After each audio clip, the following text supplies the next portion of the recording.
আজ 17ই রমাদান, ঐতিহাসিক বদর দিবস। রাসূলুল্লাহ সাল্লাল্লাহু আলাইহি সাল্লাম যখন মক্কায় আবু জাহেল বাহিনীর অত্যাচার, নির্যাতন, নিপীড়নে টিকতে পারলেন না, তখন হিজরত করে মদিনায় চলে আসলেন। মাত্র 1 বছর পার হতেই দ্বিতীয় হিজরিতে আবু জাহেল বাহিনী নবীজির সাথে যুদ্ধ ঘোষণা করলেন। মদিনার কাছাকাছি মাত্র 80 কিলোমিটার দূরে এই জায়গায় 1000-এর উপরে সৈন্য নিয়ে আবু জাহেল উপস্থিত হয়ে গেল। রাসূলুল্লাহ সাল্লাল্লাহু আলাইহি সাল্লাম মাত্র 313 জন সাহাবী নিয়ে আবু জাহেল বাহিনীর মোকাবেলায় উপস্থিত হলেন। নবীজির দলে ছিল মাত্র 8টি তরবারি, আবু জাহেল বাহিনীর ছিল 600 তরবারি। রাসূলুল্লাহ সাল্লাল্লাহু আলাইহি সাল্লামের বাহিনীতে ছিল মাত্র 2টি ঘোড়া, যুদ্ধের ঘোড়া। আবু জাহেল বাহিনীর ছিল 200 ঘোড়া। নবীজির দলে ছিল মাত্র 70টি উট, আর কাফের বাহিনীর ছিল 700 উট। একটা অসম যুদ্ধ। রাসূলুল্লাহ সাল্লাল্লাহু আলাইহি সাল্লাম সাহাবে কিরামদের নিয়ে আল্লাহর দরবার হাত তুললেন, রব্বুল আলামিন, এই যুদ্ধে যদি তুমি আমাকে বিজয় দান না করো, ইসলাম নির্মূল হয়ে যাবে, মুসলমানরা নির্মূল হয়ে যাবে। যুদ্ধ শুরু হয়ে গেল। হাজার হাজার ফেরেশতা দিয়ে আল্লাহ রব্বুল আলামিন নবীজিকে সাহায্য করলেন। এই যুদ্ধে রাসূলুল্লাহ সাল্লাল্লাহু আলাইহি সাল্লাম রমাদান মাস, ফরজ রোজার মাস, নিজে রোজা ভাঙলেন, সাহাবায়ে কেরামদেরকে রোজা ভাঙার নির্দেশ দিলেন।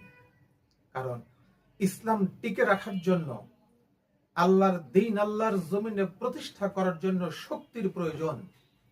সুতরাং রোজার উপরে এই যুদ্ধকে, এই শক্তিকে প্রাধান্য দিলেন। নবীজি রোজা ভাঙলেন, সাহাবায়ে কেরাম রোজা ভাঙলেন। হযরত ওমর ফারুক রাদিয়াল্লাহু তাআলা আনহু বলেছেন, ইসলাম গ্রহণের পরে 2টি রোজা ভেঙেছি। একটি হচ্ছে বদরের প্রান্তরে যুদ্ধের দিন, আরেকটি হচ্ছে মক্কা বিজয়ের দিন। সেদিনও রোজা ভাঙার নির্দেশ দিয়েছেন রাসূলুল্লাহ সাল্লাল্লাহু আলাইহি সাল্লাম। এই যুদ্ধে রাসূলুল্লাহ সাল্লাল্লাহু আলাইহি সাল্লামকে সেভ করতে গিয়ে বীর বিক্রমে যুদ্ধ করতে করতে 14 জন সাহাবী শাহাদাত বরণ করেছিলেন, যাদের কবর রয়েছে এখানে। অপরদিকে কাফের বাহিনীর 70 জন নিহত এবং 70 জন বন্দী হয়েছিল। এই বদর প্রান্তরেই রাসূলুল্লাহ সাল্লাল্লাহু আলাইহি সাল্লাম সাহাবায়ে কেরামদের ঘুরে ঘুরে দেখিয়েছিলেন, সাহস দেওয়ার জন্য। এইখানে আবু জাহেল, উতবা, সাইবা, অমুক অমুক লিডার নাম ধরে ধরে বলেছিলেন এই জায়গায় নিহত হবে। যুদ্ধের পরে দেখা গিয়েছিল রাসূলুল্লাহ সাল্লাল্লাহু আলাইহি সাল্লাম যেভাবে ভবিষ্যৎবাণী করেছিলেন, ঠিক সেই জায়গায় কাফেরদের লাশ পড়েছিল।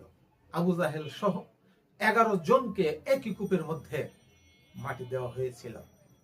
আমি বলতে চাচ্ছি, রমজানের ফরজ ও রোজার উপরে রাসূলুল্লাহ সাল্লাল্লাহু আলাইহি সাল্লাম জিহাদ করে ইসলামকে টিকে রাখার জন্য শক্তির প্রয়োজন ছিল বিধায় রোজা ভাঙার নির্দেশ দিয়েছিলেন, নিজেও রোজা ভেঙেছিলেন।